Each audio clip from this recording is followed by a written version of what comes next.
About the three occasions between December '98 and mid-'99, I'm particularly trying to get a handle on who and why the so-called desert camp incident was aborted, and what happened there. Nobody seems to say, well, it was our decision. There seemed to be really good intelligence, and it went for a period of days, and then suddenly it was aborted. So anything you can shed I cannot distinguish that incident from the 2 or 3 other incidents where I would get information either from Mr. Clarke or from Mr. Tennant that we had some opportunity, that we were watching this very, very carefully. Stay tuned. I would get then authorization from all of the principals and put the president on alert that something might be possible. In each of those cases, the director of the CIA would come back to me and say, I do not believe we have reliable enough intelligence to recommend going forward. And we did discuss it, as he said this morning. It was interactive. But there was never a situation. There was never a situation in which we were presented information that bin Laden was here and we didn't take it because of civilian casualties or any other reason. The only other thing I would add is I've been told that a subsequent review of that episode suggests that bin Laden never was there. I don't know whether that's true or not. At the time, we were told the assessment was that there was not. Till 1996, hardly anyone in the U.S. government understood that Osama bin Laden was an inspirer and organizer of the new terrorism. In 1993, the CIA noted that he had paid for the training of some Egyptian terrorists in Sudan. The State Department detected his money in aid to the Yemeni terrorists who set a bomb in an attempt to kill U.S. troops in Aden, Yemen, in 1992. State Department sources even saw suspicious links with Omar Abdel Rahman, the blind sheikh in the New York area, commenting that bin Laden seemed committed to financing jihadis against anti-Islamic regimes worldwide. After the department designated Sudan a state sponsor of terrorism in 1993, it put bin Laden on its tip-off watch list, a move that might have prevented his getting a visa had he tried to enter the United States. As late as 1997, however, even the CIA's Counterterrorist Center continued to describe him as an extremist financier. In 1996, the CIA set up a special unit of a dozen officers to analyze intelligence on and plan operations against bin Laden. David Cohen, the head of the CIA's Directorate of Operations, wanted to test the idea of having a virtual station, a station based at headquarters for collecting and operating against a subject, much as stations in the field focus on a country. Taking his cue from National Security Advisor Anthony Lake, who expressed special interest in terrorism financing, Cohen formed his virtual station as a terrorist financial links unit. He had trouble getting any Directorate of Operations officer to run it. He finally recruited a former analyst who was then running the Islamic extremist branch of the Counterterrorist Center. This officer, who was especially knowledgeable about Afghanistan, had noticed a recent stream of reports about bin Laden and something called Al-Qaeda and suggested to Cohen that the station focus on this one individual. Cohen agreed. Thus was born the bin Laden unit. In May 1996, bin Laden left Sudan for Afghanistan. A few months later, as the bin Laden unit was gearing up, Jamal Ahmad al-Fadl walked into a U.S. embassy in Africa, established his bona fides as a former senior employee of bin Laden, and provided a major breakthrough of intelligence on the creation, character, direction, and intentions of Al-Qaeda. Corroborating evidence came from another walk-in source at a different U.S. embassy. More confirmation was supplied later that year by intelligence and other sources, including material gathered by FBI agents and Kenyan police from an al-Qaeda cell in Nairobi, Kenya. By 1997, officers in the bin Laden unit recognized that bin Laden was more than just a financier. They learned that the al-Qaeda had a military committee that was planning operations against U.S. interests worldwide and was actively trying to obtain nuclear material. Analysts assigned to the station looked at the information it had gathered and found connections everywhere, including links to the attacks on U.S. troops in Aden, Yemen, and Somalia in 1992 and 1993, and to the Manila air plot in the Philippines in 1994 and 95. The bin Laden station was already working on plans for offensive operations against bin Laden. These plans were directed at both physical assets and sources of finance. In the end, plans to identify and attack bin Laden's money sources did not go forward. In late 1995, when bin Laden was still in the Sudan, the State Department and the CIA learned that Sudanese officials were discussing with the Saudi government the possibility of expelling bin Laden.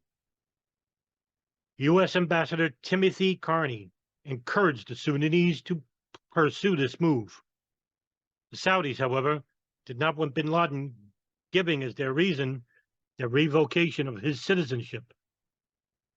Sudan's Minister of Defense, Fatih Erwa, had claimed that Sudan offered to hand bin Laden over to the United States. The Commission has found no credible evidence that this was so. Ambassador Carney had instructions only to push the Sudanese to expel bin Laden. Ambassador Carney had no legal basis to ask for more from the Sudanese since, at that time, there was no indictment outstanding. The chief of the bin Laden station, whom we will call Mike, saw bin Laden's move to Afghanistan as a stroke of luck. Through the CIA had virtually abandoned Afghanistan after the Soviet withdrawal, case officers had established old contacts while tracking down Mir Amil Khansi, the Pakistan gunman who had murdered 2 CIA employees in January of 1993. These contacts contributed to intelligence about bin Laden's local movements, business activities, and security and living arrangements, and helped provide evidence that he was spending large amounts of money to help the Taliban. The chief of the Counterterror Center, whom we will call Jeff, told Director George Tenet that the CIA's intelligence assets were near to providing real-time information about bin Laden's activities and travels in Afghanistan.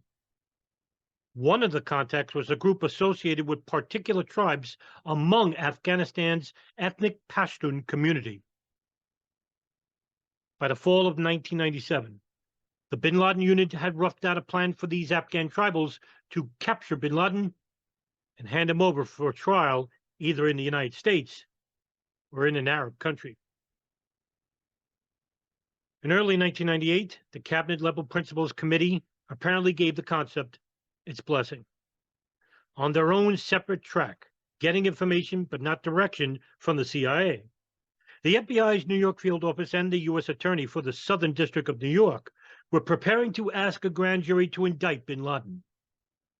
The Counterterror Center knew that this was happening. The eventual charge, conspiring to attack U.S. defense installations, was finally issued from the grand jury in June 1998 as a sealed indictment. The indictment was publicly disclosed in November of that year. When bin Laden moved to Afghanistan in May 1996, he became a subject of interest to the State Department's South Asia Bureau. At that time, as one diplomat told us, South Asia was seen in the department and the government generally as a low priority. In 1997, as Madeleine Albright was beginning her tenure as Secretary of State, an NSC policy review concluded that the United States should pay more attention not just to India, but also to Pakistan and Afghanistan. With regards to Afghanistan, another diplomat said the United States at that time had no policy. In the State Department, concerns about India-Pakistan tensions often crowded out attention to Afghanistan or bin Laden. Aware of instability and growing Islamic extremism in Pakistan, State Department officials worried most about an arms race and possible war between Pakistan and India. After May 1998, when both countries surprised the United States by testing nuclear weapons, these dangers became daily first-order concerns of the State Department. In Afghanistan, the State Department tried to end the civil war that had continued since the Soviets' withdrawal. The South Asia Bureau believed it might have a carrot for Afghanistan's warring factions in a project by the United Oil Company of California, known as UNOCAL, to build a pipeline across the country. While there was probably never much chance of the pipeline actually being built, the Afghan desk hoped that the prospect of sharing pipeline profits might lure faction leaders to a conference table. U.S. diplomats did not favor the Taliban over the rival factions. Despite growing concerns, U.S. diplomats were willing at the time, as one official said, to give the Taliban a chance. Though Secretary Albright made no secret of thinking the Taliban despicable, the United States ambassador to the United Nations, Bill Richardson, led a delegation to South Asia, including Afghanistan, in April of 1998. No U.S. official of such rank had been to Kabul in decades. Ambassador Richardson went primarily to urge negotiations to end the civil war. In view of bin Laden's recent public call for all Muslims to kill Americans, Richardson asked the Taliban to expel bin Laden. They answered that they did not know his whereabouts. In any case, the Taliban said bin Laden was not a threat to the United States. In late 1997 and the spring of '98, the lead U.S. agencies each pursued their own efforts against bin Laden. The CIA's Counter-Terror Center was developing a plan to capture and remove him from Afghanistan. Parts of the Justice Department were moving toward indicting bin Laden, making possible a criminal trial in a New York court.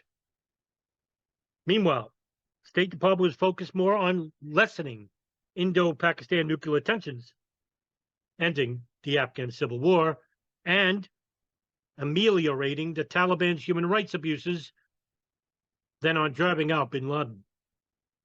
Another key actor, Marine General Anthony Zinni, the commander-in-chief of the U.S. Central Command, shared the State Department's view. Initially, the director of Central Intelligence Counter-Terror Center and its bin Laden unit considered a plan to ambush bin Laden when he traveled between Kandahar, the Taliban capital, where he sometimes stayed the night, and his primary residence at the time, Tarnak Farms. After the Afghan tribals reported that they had tried an ambush and failed, the center gave up on it, despite suspicions that the tribal story might be fiction. Thereafter, the capture plan focused on a nighttime raid on Tarnak Farms, a compound of about 80 concrete or mud brick buildings surrounded by a 10-foot wall. Tarnak Farms was located in an isolated desert area on the outskirts of the Kandahar airport. CIA officers were able to map the entire site, identifying the houses that belonged to bin Laden's wives and the one where bin Laden himself was most likely to sleep. Working with the tribals, they drew up plans for the raid. They ran 2 complete rehearsals in the United States during the fall of 1997.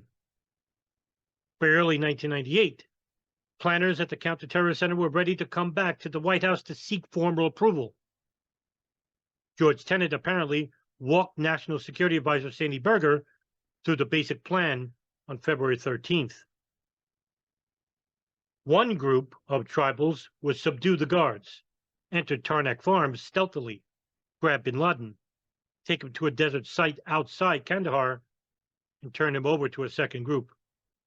This second group of tribals would take him to a desert land zone already tested in the 1997 Kansi capture. From there, a CIA plane would take him to New York, an Arab capital, or wherever he was to be arraigned. Briefing papers prepared by the Counter-Terror Center acknowledged that hitches might develop. people might be killed, and bin Laden's supporters might retaliate, perhaps taking U.S. citizens in Kandahar hostage. But the briefing papers also noted that there was a risk in not acting. Sooner or later, they said, bin Laden will attack U.S. interests, perhaps using weapons of mass destruction. Richard Clarke's counterterrorism security group reviewed the capture plan for Berger. Noting that the plan was in a very early stage of development, the National Security Council staff then told the CIA planners to go ahead and, among other things, start drafting any legal documents that might be required to authorize the covert action. The Counterterrorism Security Group, or CSG, apparently stressed that the raid should target bin Laden himself, not the whole compound. The CIA planners conducted their third complete rehearsal in March, and they briefly briefed the CSG. Clarke wrote Berger on March 7th that he saw the operation as somewhat embryonic, and the CIA is months away from doing anything. Mike thought the capture plan was the perfect operation. It required minimum infrastructure. The plan had now been modified so that the tribals would keep bin Laden in a hiding place for up to a month before turning him over to the United States, thereby increasing the chances of keeping the U.S. hand out of sight. Mike trusted the information from the Afghan network. It had been corroborated by other means, he told us.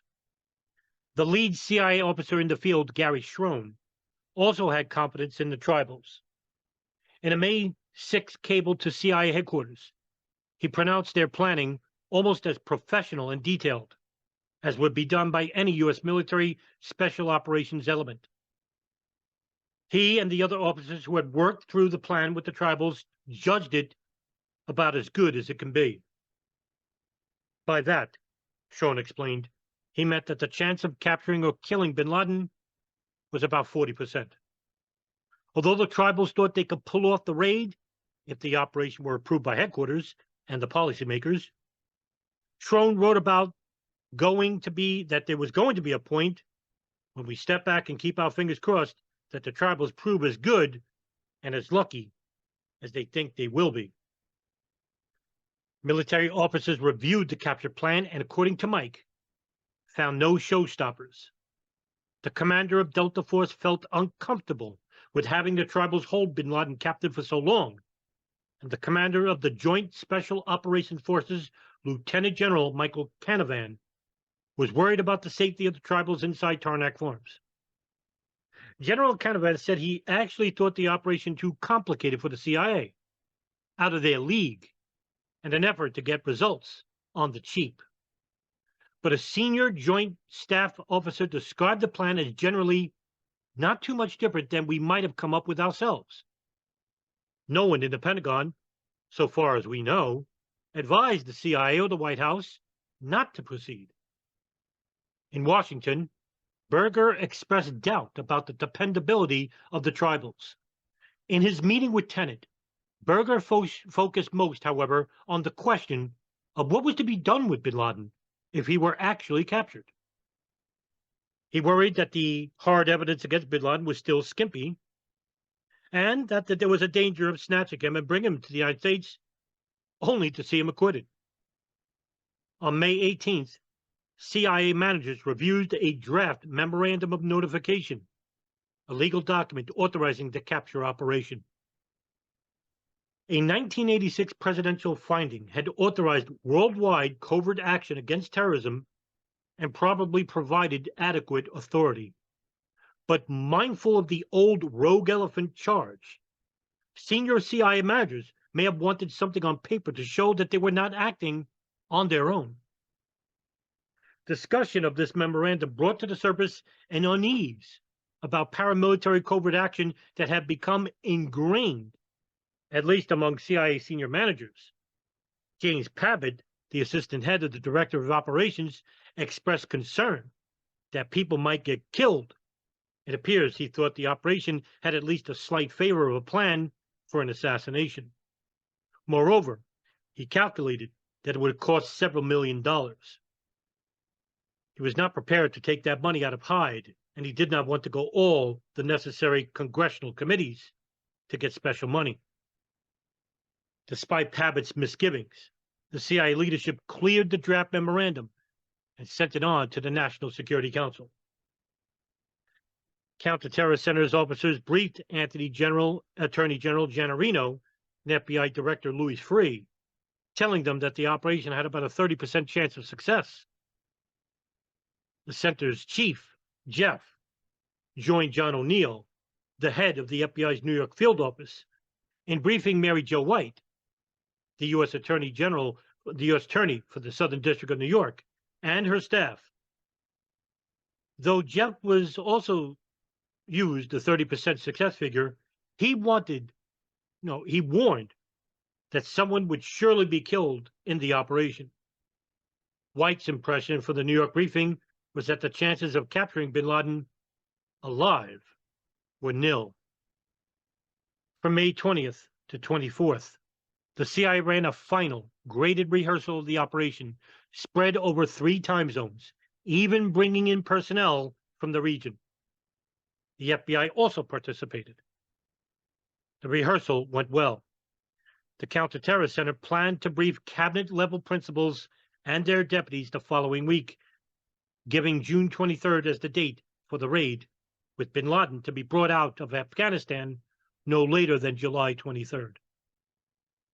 On May 20th, Director Tenet discussed the high risk of the operation with Berger and his deputies, warning that people might be killed, including bin Laden. Success was to be defined as the exfiltration of bin Laden out of Afghanistan. A meeting of principals was scheduled for May 29th to decide whether the operation should go ahead. The principals did not meet. On May 29th, Jeff informed Mike that he had just met with Tenet, Pavitt, and the chief of the Directorate's Near Eastern Division. The decision was made not to go ahead with the operation. Mike cabled the field that he had been directed to stand down on the operation for the time being. He had been told, he wrote, that cabinet-level officials thought the risk of civilian casualties, collateral damage, was too high. They were concerned about the tribal safety and had worried that the purpose and nature of the operation would be subject to unavoidable misinterpretation and misrepresentation and probably recriminations in the event that bin Laden, despite our best interests and intentions, did not survive. Impressions vary as to who actually decided not to proceed with the operation. Clarke told us that the CSG saw the plan as flawed. He was said to have described it to a colleague on the NSC staff as half-assed and predicted that the principals would not approve it. Jeff thought the decision had been made at the cabinet level. Pavitt thought it was Berger's doing, though perhaps on Tenet's advice. Tenet told us that given the recommendation of his chief operations officers, he alone had decided to turn off the operation. He had simply informed Berger, who had not pushed back. Berger's recollection was similar. He said the plan was never presented to the White House for a decision. The CIA senior management clearly did not think the plan would work. Tenet's deputy director of operations wrote to Berger a few weeks later that the CIA assessed the tribal's ability to capture bin Laden and deliver him to U.S. officials as low. But working-level CIA officers were disappointed. Before it was canceled, Gary Schroen described it as the best plan we are going to come up with to capture bin Laden while he's in Afghanistan and bring him to justice. No capture plan before 9/11 ever again attained the same level of detail and preparation. The tribals reported readiness to act diminished, and bin Laden's security precautions and defenses became more elaborate and formidable. At this time, 9/11 was more than 3 years away. It was the duty of Tenet and the CIA leadership to balance the risks of inaction against jeopardizing the lives of their operatives and agents. And they had reason to worry about failure. millions of dollars down the drain, a shootout that could be seen as an assassination, and, if there were repercussions in Pakistan, perhaps a coup. The decisions of the U.S. government in May 1998 were made, as Berger has put it, from the vantage point of the driver looking through a muddy windshield moving forward, not through a clean rearview mirror. The Counterterror Center continued to track bin Laden and to contemplate covert action.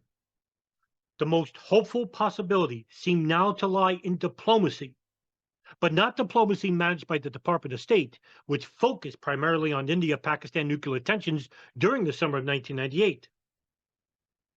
The CIA learned in the spring of 1998 that the Saudi government had quietly disrupted bin Laden's cells in its country that were planning to attack U.S. forces with shoulder-fired missiles. They had arrested scores of individuals with no publicity. When thanking the Saudis, Director Tenet took advantage of the opening to ask them to help against bin Laden. The response was encouraging enough that President Clinton made Tenet his informal, personal representative to work with the Saudis on terrorism. And Tenet visited Riyadh in May and again in early June. Saudi Crown Prince Abdullah, who had taken charge from the ailing King Fahd, promised Tenet an all-out secret effort to persuade the Taliban to expel bin Laden so that he could be sent to the United States or to another country for trial. The kingdom's emissary would be its intelligence chief, Prince Turki bin Faisal. Vice President Al Gore later added his thanks to those of Tenet, both making it clear that they spoke with President Clinton's blessing. Tenet reported that it was imperative to get an indictment against bin Laden. The New York grand jury issued its sealed indictment a few days later on June 10th. Tenet also recommended that no action be taken on other U.S. options, such as the covert action plan.